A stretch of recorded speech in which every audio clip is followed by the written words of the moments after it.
What is going on, everyone? Welcome in today's video, and we will show you how to download The Sims 4 for free. So go to Google and type in The Sims 4.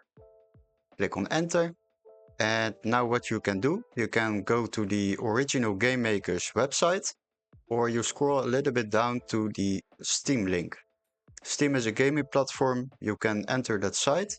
After that, you can scroll a little bit down when you arrive at the game page. Here you can see some videos, check it out if it's a game for you. And after you decided you would like to download this game, you simply can play the game for free by clicking on this button and download the game. Hopefully this video was very helpful. Don't forget to like and subscribe.